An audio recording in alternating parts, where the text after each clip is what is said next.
Случилось как-то, что жена одного богатого человека заболела, и когда она почувствовала, что ее конец близок, то подозвала к своей постели единственную дочку и сказала: «Милое дитя, будь всегда доброю и Бога не забывай, тогда Он будет тебе помощник, а я с того света на тебя смотреть стану и всегда духом буду с тобою». Затем она закрыла глаза и почила. Дочка каждый день ходила на могилку матери и постоянно была ко всем добра, и Бога не забывала. Пришла зима, прикрыла могилку снежным пологом, и чуть только снег растаял от весеннего солнца, отец сиротки женился на другой женщине. Мачеха вела в дом своих двух дочерей, белолицых и красивых с виду, но злых и бессердечных. Тогда наступила тяжелая година для бедной падчерицы. «Неужели эта дура будет у нас в комнатах сидеть?» — заговорили мачехины дочки. «Кто хочет хлеба есть, тот поди-ка заработай его. Прочь отсюда, судомойка!» Они отняли у нее хорошие платья, напялили на нее старое серое платьишко и обули ее в деревянные башмаки.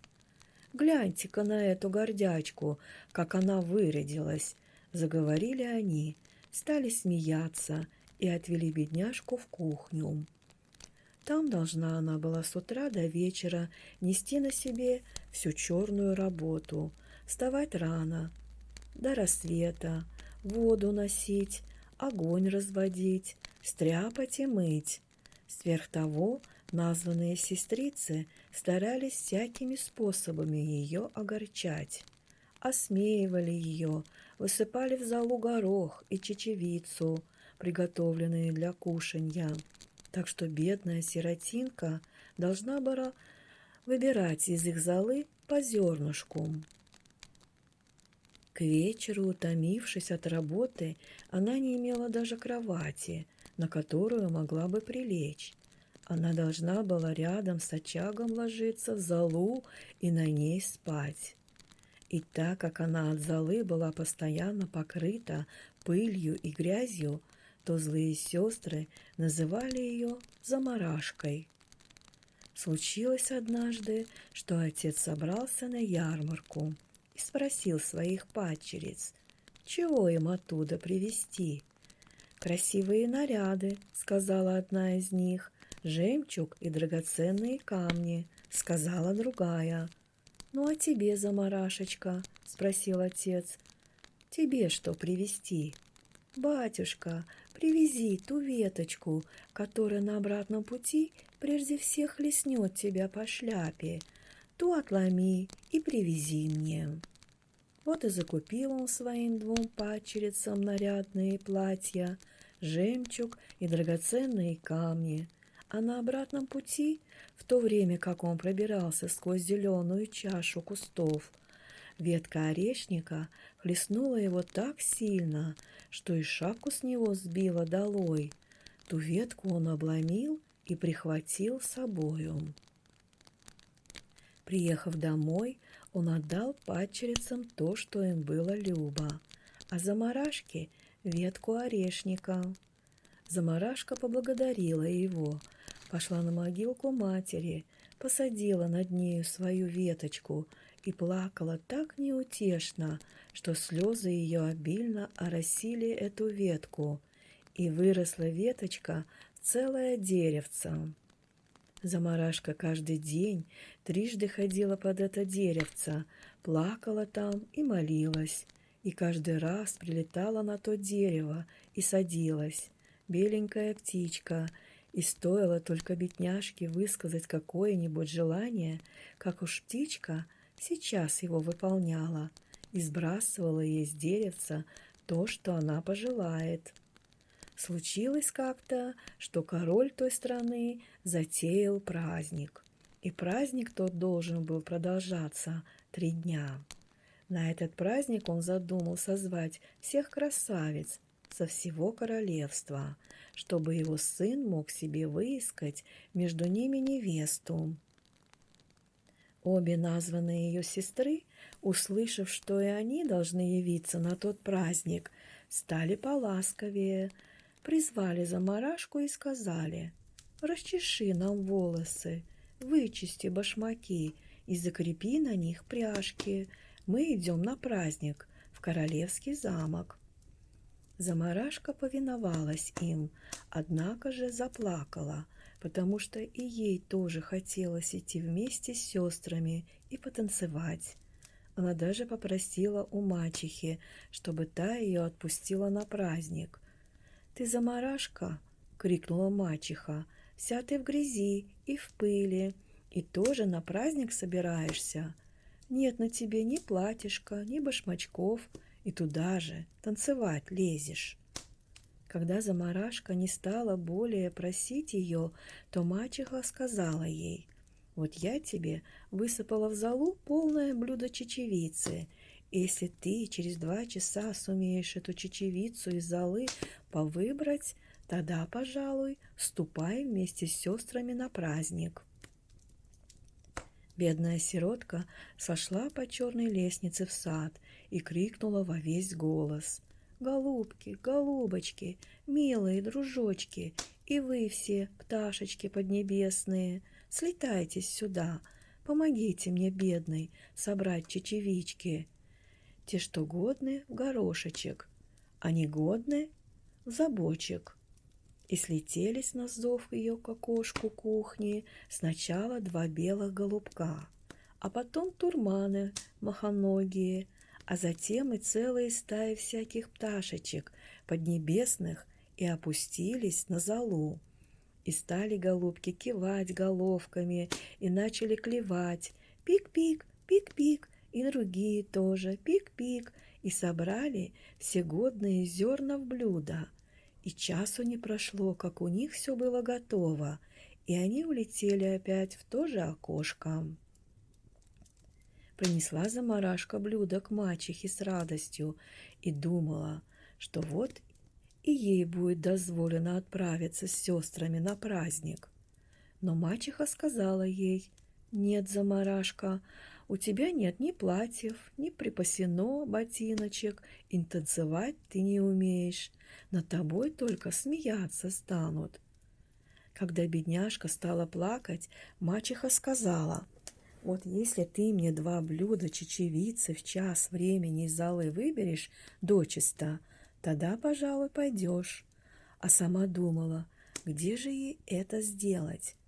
Но когда она высыпала ей 2 блюда чечевицы в золу, девушка вышла черным крыльцом в сад и крикнула: «Голубки, голубочки, милые дружочки, и вы все пташечки поднебесные, слетайтесь сюда, помогите мне, бедной, собрать чечевички. Те, что годны, в горшочек, а негодны в забочек». И слетелись на зов ее к окошку кухни сначала 2 белых голубка, а потом турманы махноногие, а затем и целые стаи всяких пташек поднебесных, и опустились на золу.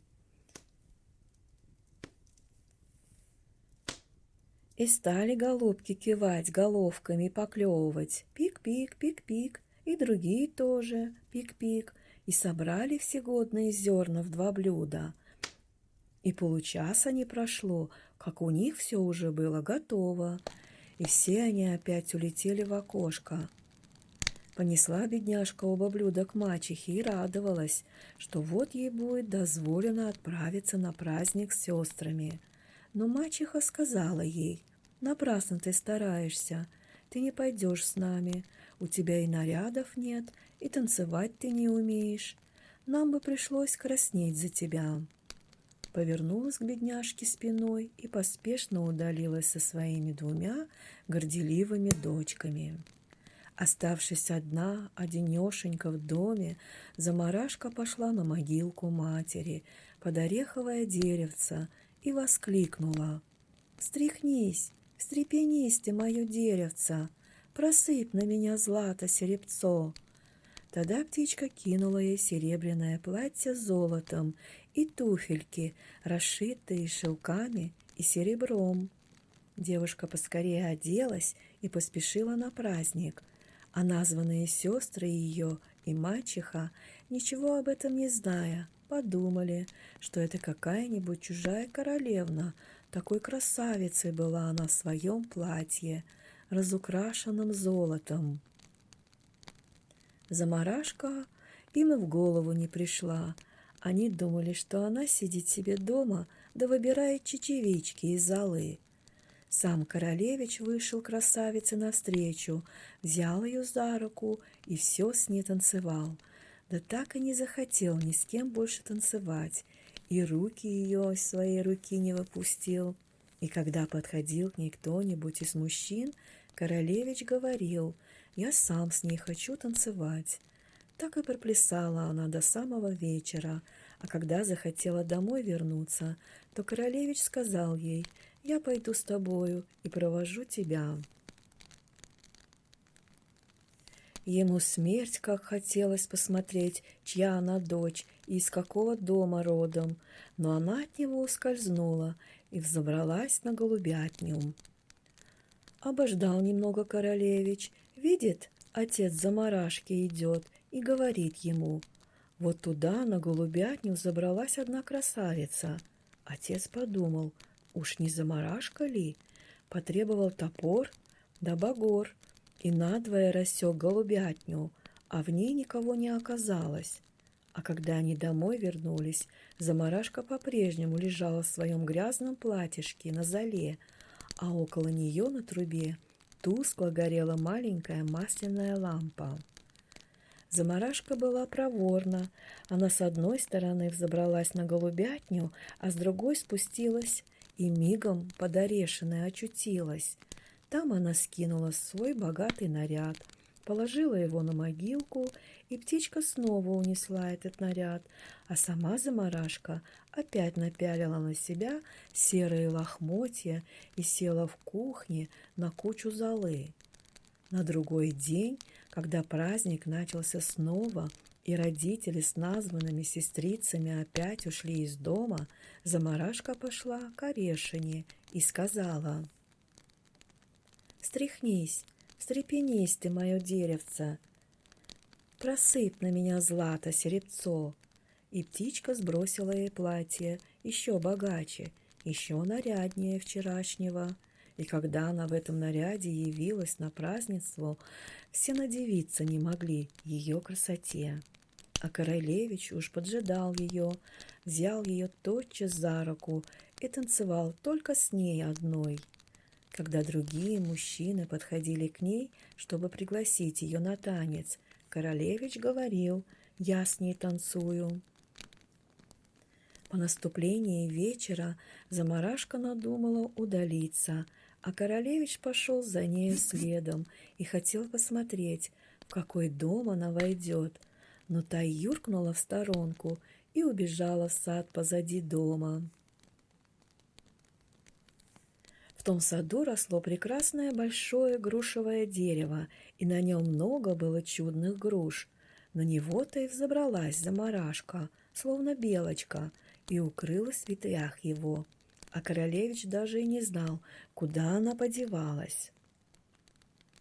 Подождал он немного, пока подошел отец замарашки, и сказал ему: «Вот тут одна девочка, красавица, от меня ускользнула, и мне сдается, что она залезла на эту грушу».